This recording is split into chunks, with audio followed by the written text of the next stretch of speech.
Greetings, comrades, and welcome to the Eastern Border. Today is going to be another news episode. I wanted to get Victor on this time, but he's in no condition to speak right now. He's managed to, hang out with the local soldiers in Ukraine, and I think he got, he a bit overdid with the local moonshine, but it's fun. He's going to be back. He's gathering valuable information for us. Meanwhile, quite a lot of things that I wanted to talk about today, including another letter about Middle East from Igor Girkin himself.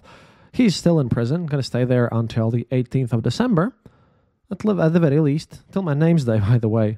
That's a thing that we celebrate here, at least here in Eastern Europe.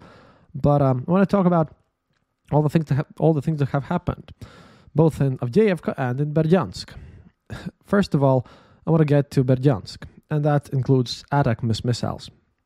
See, on October 17th, Volodymyr Zelensky reported that the Ukrainian armed forces had launched these ATACMS missiles for the first time. The United States provided, obviously.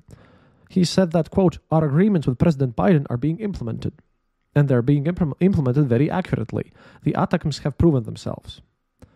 And yeah, hours earlier, Wall Street Journal had reported that, they had secretly been sent to Ukraine, a small number of these missiles with a range of about 160 kilometers. Of course, Washington has not officially acknowledged the shipment, well, not until the point where I record this episode, and neither Zelensky nor neither the Wall Street Journal revealed what targets Ukraine used the new weapons to strike. However, it was quite obvious because this was when the airfield in the occupied Berdyansk was struck, where Russia, by the way, used to store the attack helicopters that they have used to repel Kyiv's offensive in southern Ukraine. Additionally, Russian and Ukrainian Telegram channels posted photos, a lot of them, purportedly taken in Berdyansk, that show fragments of these missiles, while a video was over there that appears to show multiple fires at the airfield. But what exactly are these ATACMS missiles, and why they make a big deal? See, these are the ATACMS is a long-range tactical ballistic missile that can be launched from our usual HIMARS systems, or, well, M270 MLRS. Its range, 150 to 300 kilometers, depending on the modification, is several times greater than the other missiles at Ukraine's disposal, such as the GMLRS and the M26, which have a range of 90 kilometers approximately. The ATACMS also carries significantly more powerful warheads, 450 kilograms or 922 pounds, what a weird number, than the GMLRS, which was only 90 kilograms. Obviously, when they're launched from these systems, they also are kind of hidden from the view. It's kind of the box looks like with traditional missiles, but it shoots, these ATACMS. That again, not like Russia has managed to destroy any of these HIMARS before. So, but still, a bit of a security precaution. Ukraine's military, by the way, does have other long-range missiles, including the English or French Storm Shadow or Scalp, same thing really, missiles, whose range and warhead capacity with the modifications of the ones provided to Ukraine are not vastly different from those of the ATACMS. However, the ATACMS has some substantial advantages. First of all, unlike Storm Shadow or Scalp missiles, the ATACMS can be equipped with cluster warheads, which are very effective against large targets, such as airfields, or, groupings of troops and equipment, and, since Russian generals continue to pile them together, might provide very useful in the future. These HIMARS and MRLS launchers, which are conveniently used to launch ATACMS missiles, are quite difficult targets for enemy troops because, they are high mobility. And they have short preparation time for firing, and they can be quickly moved from their firing position. In contrast, the aircraft from which cruise missiles like Storm Shadow are fired are vulnerable both in the air and on the airfields. Throughout the entire war so far, there has not been a single verified case of HIMARS or MLRS being successfully targeted, so that's a bonus. Finally, ATACMS missile launches can be programmed and prepared in minutes. This allows them to hit even targets that may soon change locations, such as aircraft and helicopters on airfields or ships in harbors, the second one being very important. The target coordinates for Storm Shadow strikes, on the other hand, have to be programmed on the ground before the carrier aircraft takes off, and the entire process from planning a strike to hitting the target can take hours. Moreover, the carrier's departure from an airfield can be tracked by air defense systems, giving Russia some advance warning. As a result, Ukraine only uses Storm Shadow missiles to fire on stationary objects, such as ammunition depots and ships and dry docks. In addition, ATACMS missiles are about 3 times faster than cruise missiles, which makes it even easier for them to hit mobile targets. Other thing is that they are extremely difficult to hit by anti-air defenses.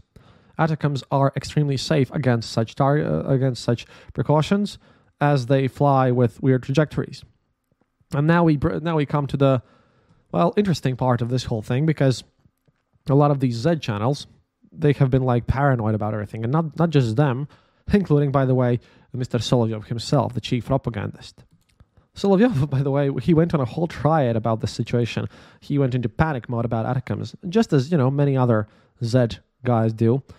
Solovyov stated that Russia should provide every weapon possible to every enemy of the United States, so that United States would feel the burn, and that they would feel that the ground itself is trembling beneath the feet of the American soldiers and all that whatnot.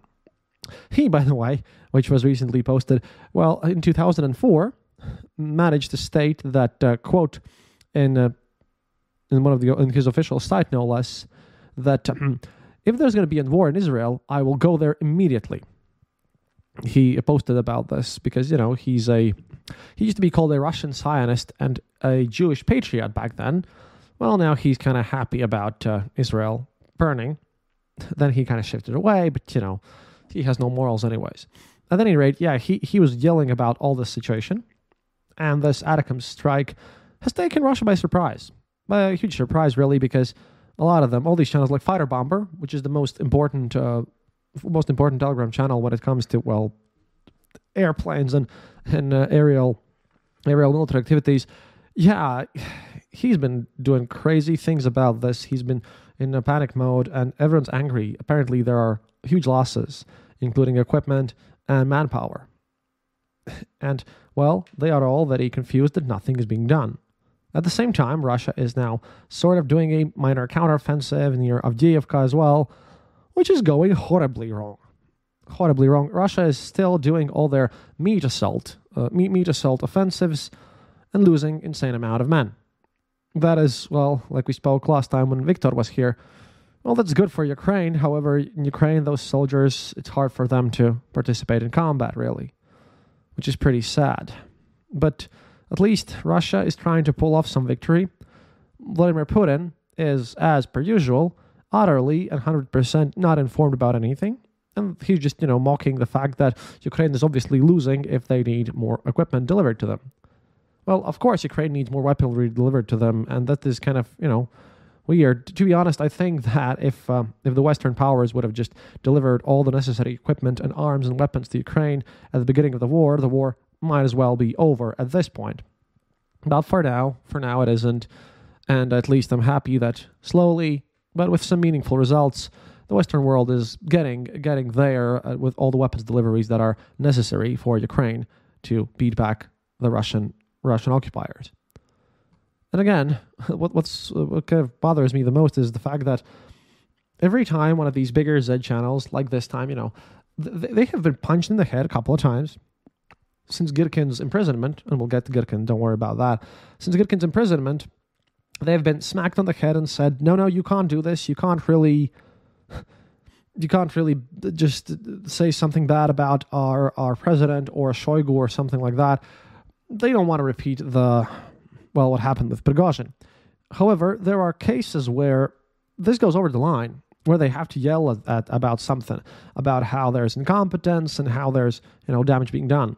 And of course, they're angry about the ATACMS stuff, but they're more worried about the Avdiivka thing, which is not moving at all, and how there's disorganization everywhere, and how there's massive conflicts between the officers and the troops. And they're even more stupefied by the fact that turns out that against these missiles, putting old tires on airplanes does not really help. And they're just panicking, and they're all not anymore. They're not criticizing Putin directly, but all the generals do get the heat. I'm starting to think that as they go more and more desperate, they still have some hope that the Russian government will change and that something will improve. Meanwhile, I do believe that is quite much a false hope because, well, that incompetence is incurable, or, well, as a lot of opposition journalists say, well, Russian bureaucracy simply cannot be taught anything. And it truly seems to be the case, because currently, well, everyone's been looking at Israel.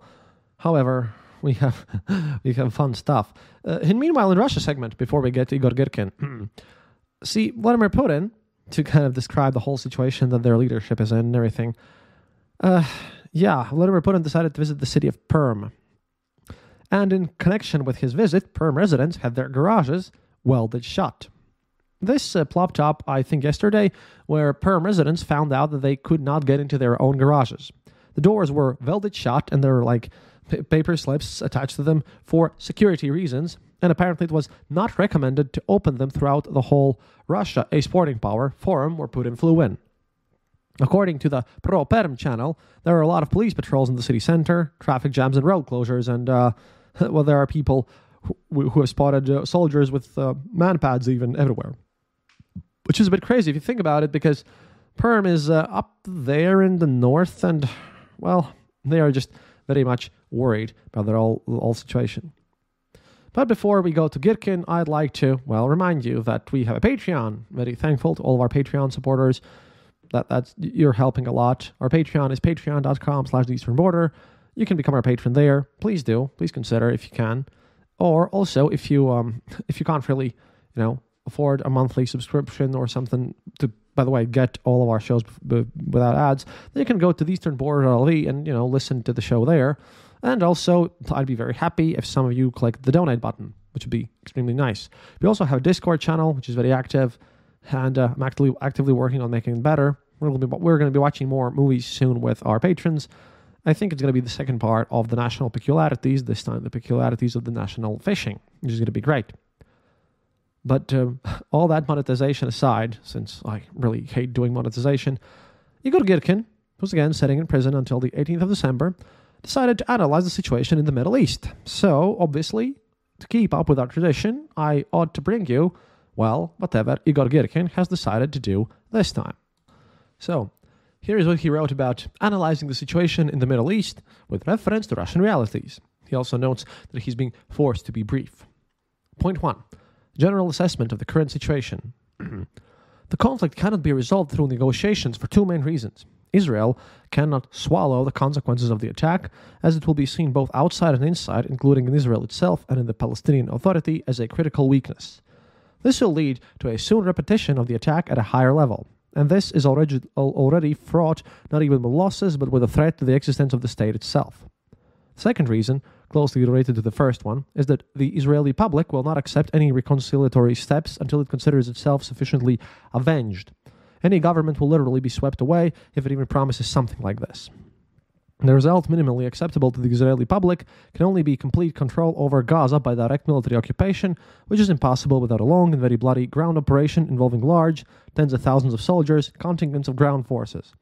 Here, Igor Girkin is underestimating Israeli troops, because he says tens of thousands of soldiers. Meanwhile, Israel has hundreds of thousands of soldiers, seeing that they had 160,000 people in active service, and then they also called up about 360,000. So, Girkin's getting a bit shabby while he's sitting in the prison. Carrying on, because we are not huge fans of him, except, we probably should start selling even more t-shirts with Girkin on them. Additionally, this operation will inevitably lead to huge casualties among the population of Gaza, both as a result of direct fighting and in the densely populated urban areas, and to an even greater extent a humanitarian catastrophe, which in turn cannot leave the surrounding Arab and more broadly Muslim countries indifferent, whose public opinion will demand government intervention. Ramzan Kadyrov already has apparently stated that, you wanted to help Ukraine, now you got Israel. He is, of course, a raging anti-Semite, as is no surprise to anyone else who has listened to this.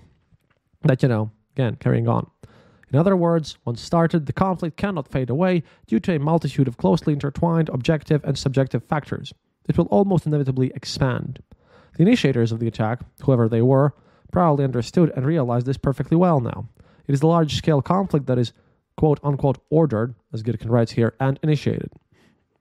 And he goes into the madness. I mean, once he was like talking just about the military situation there, as usual, as Girkin does. Once he talks about military situation, he's reliable. He knows what's up. He knows his tactics.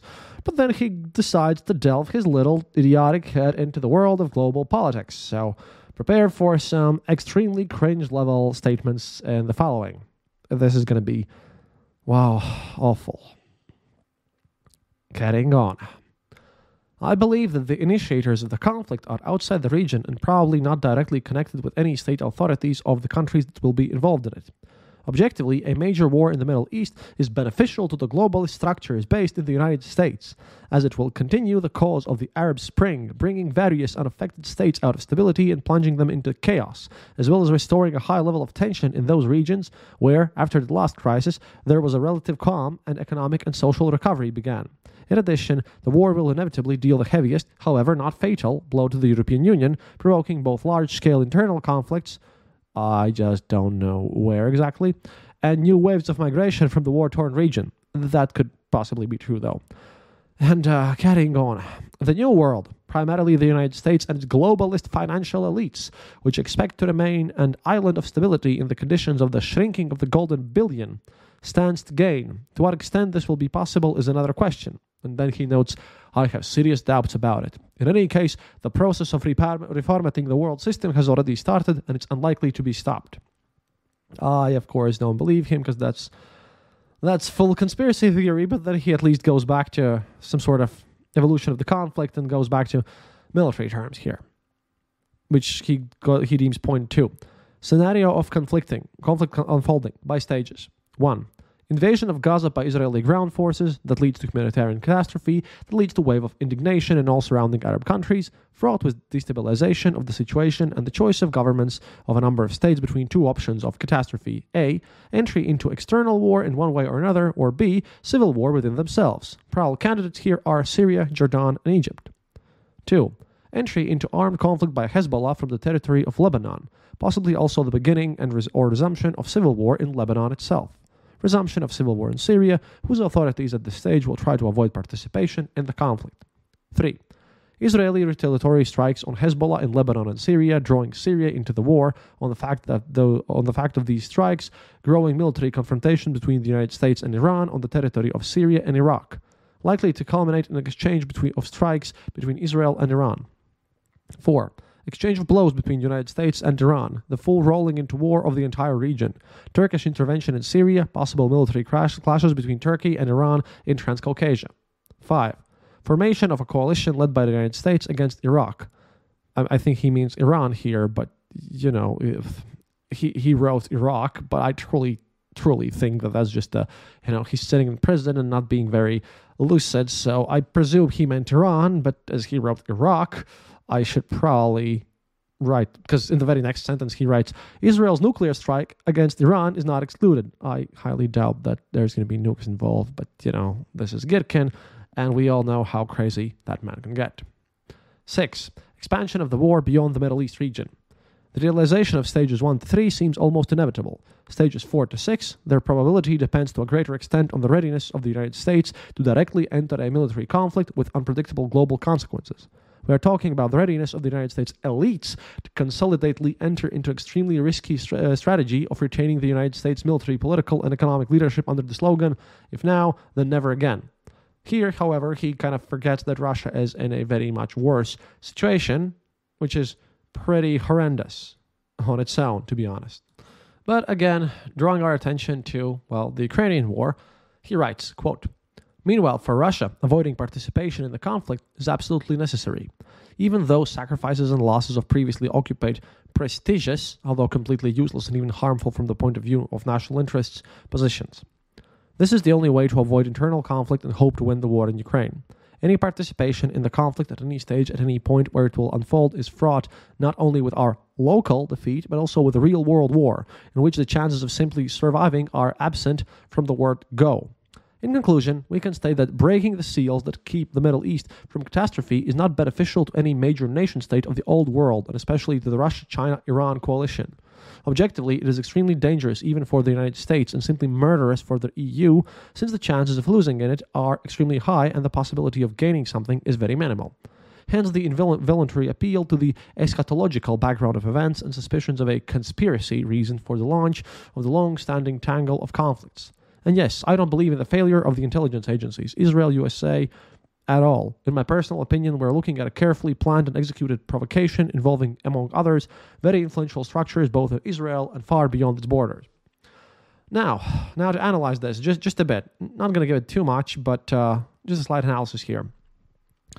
Igor Girkin, just like many others of his peers and in Russia and in all those so-called patriotic circles who are these Z propagandists and all these folks, they simply cannot accept the fact that sometimes events happen just because. They always need to have this bigger world conspiracy. It's because in their own worldview, they are these justice fighters and warriors who are always standing for the little guy, and even though somehow Russia manages to be the little guy, but whatever, doesn't matter. They're a glorious empire, but still the little guy.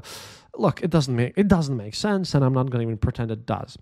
Thing is, they need some conspiracies. They need something bigger always happening, and they're looking at the world stage with extremely paranoid eyes, always breaking one of the most important rules that you should never attribute to malice what could be attributed to stupidity or just stupid mistakes. For them, everyone's always pushing the levers, and if someone would be pushing all the levers all the time, then I think we'd live in a better world, basically. But Igor Girkin's observations about how this whole conflict would evolve, now that does deserve a bit of attention here. But currently, what things to watch is, if Viktor manages to get back from his, I hope he doesn't get into any trouble. I want him on a show, want to talk about this. Secondly, I really confused about how Iran will cooperate with Russia in this situation, as they're kind of friendly-ish, but not really, and this could get messy. And finally, I wonder how Russia will actually react to all this situation when Israel starts its own movement.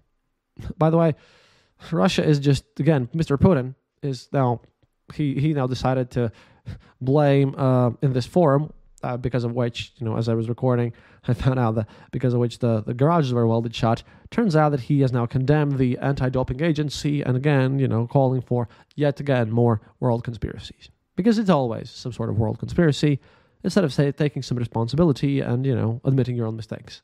That simply seems that is not even dealt in the cards with Mr. Putin. He does not even consider such situations.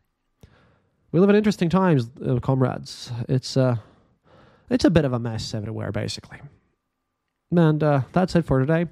We'll be keeping watch on everything, give you more updates, give you more news, and figure how everything works.